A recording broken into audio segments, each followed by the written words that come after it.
Bonjour, bonsoir, ici Tammy Kabbage. Écoutez, je suis ravi de vous retrouver dans cette vidéo dans laquelle je vais répondre. Alors, c'est pas une question, c'est même bizarre, c'est même une attaque. Alors, comme vous savez, de toutes les manières qu'on s'expose publiquement, il faut accepter parfois de se faire insulter. Et voilà, c'est le jeu. Tout le monde ne sera pas content et ne sera pas d'accord avec vous. Et c'est tout à fait logique et c'est tout à fait… Moi, ce que je demande, c'est un certain respect. C'est-à-dire que quand, par exemple, une personne n'est pas d'accord, elle n'a pas à insulter l'autre personne. Elle doit tout simplement, de manière civilisée, dire « je ne suis pas d'accord pour tel point ». Généralement, je réponds moi toujours aux personnes civilisées et bien éduquées. Je ne réponds jamais aux petits imbéciles, j'ai envie de le dire, parce qu'effectivement, je n'aime pas me mettre à leur niveau. C'est-à-dire une personne qui est finalement un imbécile ou un abruti, on ne pourra jamais le raisonner. Par contre, quelqu'un effectivement qui n'est pas d'accord avec votre point de vue, qui argumente, qui dit voilà, je ne suis pas d'accord pour telle raison. Et moi, je lui dis ok, il n'y a pas de souci. Et moi, voilà, je vais avancer mes arguments. Est-ce qu'on sera d'accord? Non, jamais. Parce que si effectivement, il a son opinion, il a un avis sur la question, et moi, personnellement, j'ai mon avis, j'ai mon opinion sur la question, on ne sera jamais d'accord. Mais au moins, on discute de manière rigoureuse, argumentée, chacun selon son expérience, selon son approche, selon également ses recherches, ses études, va donner son avis. Chaque point de vue est subjectif. Encore une fois, je ne vous apprends rien. Chaque personne a sa propre expérience, son propre vécu, son milieu, son éducation, sa formation. Tout ça, ça va vous inspirer, va vous influencer. Donc, selon que vous ayez grandi à Tombouctou ou dans le 16e ou à Neuilly, bien évidemment, les perspectives, la vue, l'approche seront totalement différentes. Selon que vous ayez grandi à Montreuil ou au fin fond de la campagne française, le point de vue sera différent parce qu'il y a votre environnement, il y a votre éducation, vos parents, etc. Bref, je pense qu'on s'est compris. Mais le plus important, encore une fois, c'est de rester respectueux et je pense que c'est la base. Donc, la question, c'est la suivante, c'est libre financièrement ou esclave de l'argent? Alors, voilà, j'ai reçu ce message de la part de Adeline Tour qu'on n'a pas diffusé. Alors, il y a des personnes qui vont me dire « ouais, mais ce n'est pas de la démocratie ». Non, non. Pour moi, et j'ai envie de le dire encore une fois, quand quelqu'un vous insulte, ce n'est pas de la démocratie. C'est une insulte. Quand quelqu'un vous traite de je ne sais quoi, ce n'est pas de la démocratie, c'est une insulte. Donc moi, quand effectivement, sur YouTube, on a reçoit plein de commentaires, on a plein de messages, on a 120 000 vues par mois et ça va monter en puissance. On est l'une des chaînes les plus vues dans le monde financier. Donc effectivement, on a beaucoup de personnes. Alors bien évidemment, parmi ces personnes, il y en a qui vont me considérer comme le diable, comme le manipulateur, comme la personne qui est proche des banquiers, un Illuminati. Bon voilà, donc ce que j'ai envie de vous dire, c'est rigolo ce que je vous dis, mais c'est que on a 120 000 vues. Donc 120 000 vues, il y a beaucoup de rigolos, il y a beaucoup de gens bizarres. Et il faut l'accepter, sinon on ne fait rien. C'est-à-dire, si effectivement on n'accepte pas ce type de remarques et ce type de critiques, on ne fera rien.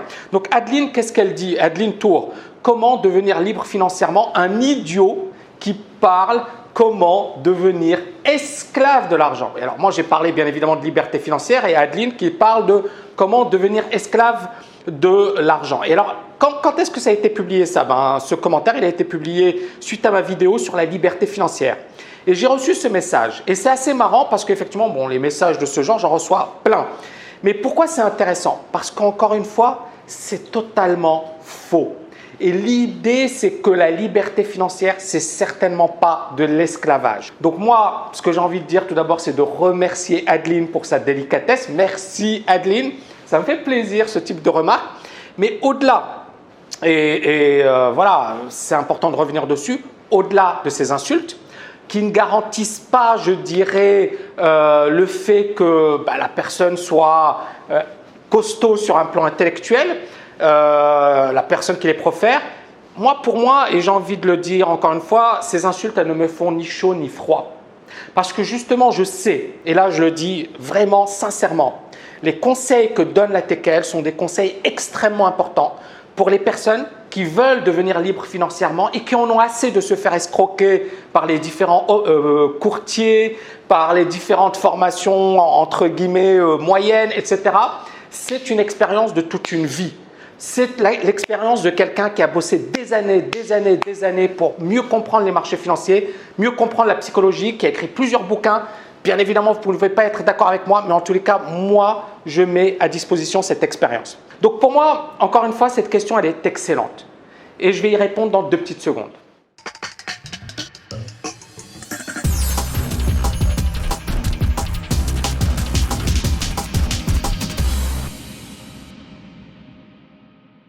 La question, est-ce qu'une personne qui recherche sa liberté financière est esclave de l'argent? C'est ça la question.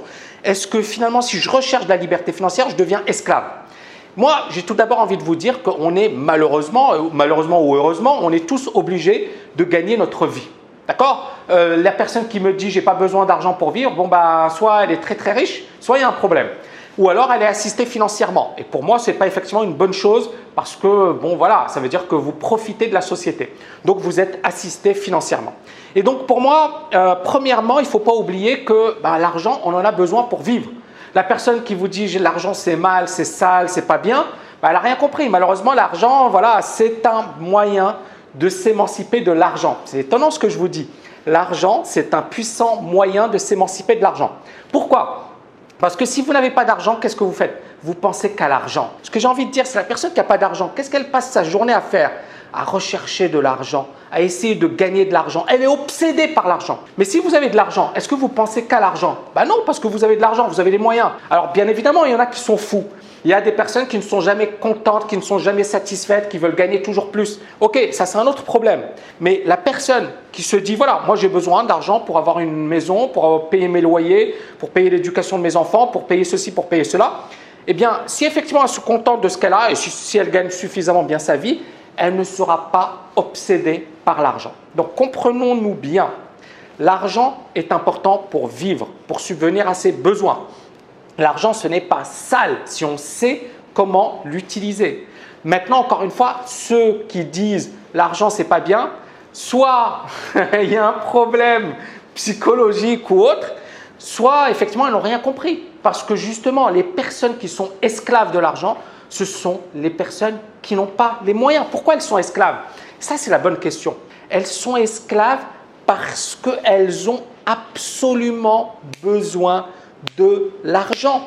L'esclavage, c'est quoi? C'est une situation où on n'a pas de liberté, où on n'a aucun droit. D'accord? C'est ça l'esclavage.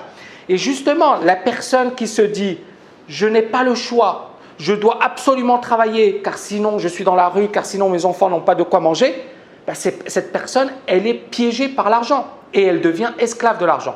Donc, le problème, pour moi, il est assez clair. Et je pense qu'il ne faut pas tourner autour du pot.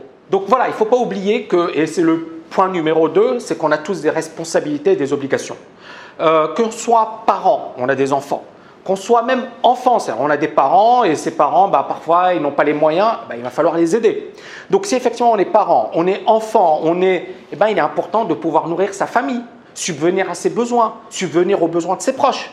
Ne me dites pas que l'argent, on n'en a pas besoin, c'est pas bien, c'est méchant, c'est mal, c'est mauvais. Ok, très bien. Mais comment on fait pour nourrir sa famille? Comment on fait pour subvenir on a besoin de l'argent.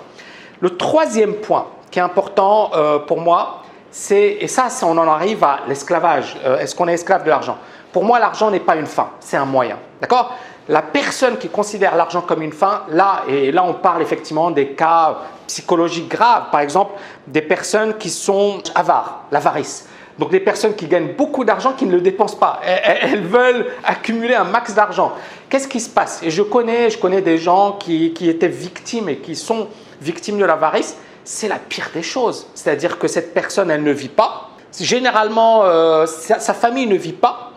Et cette personne, effectivement, est obsédée par l'argent. Et donc, effectivement, elle ne veut pas dépenser, etc. Alors, attention, moi, je ne vous dis pas d'être dépensier, de faire n'importe quoi avec votre argent.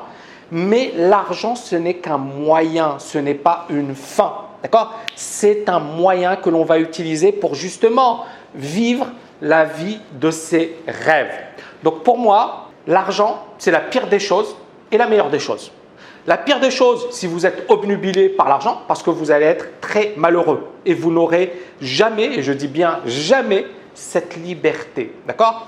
Et l'argent, c'est la meilleure des choses. Parce que si effectivement vous avez de l'argent, vous pouvez habiter dans l'endroit où vous souhaitez, vous pouvez voyager, vous pouvez subvenir à vos besoins, aux besoins de vos proches, vous pouvez vous réaliser vos rêves, faire plaisir à vos proches. C'est une liberté énorme. Ne me dites pas que ce n'est pas une liberté ou alors il y a un problème. D'accord?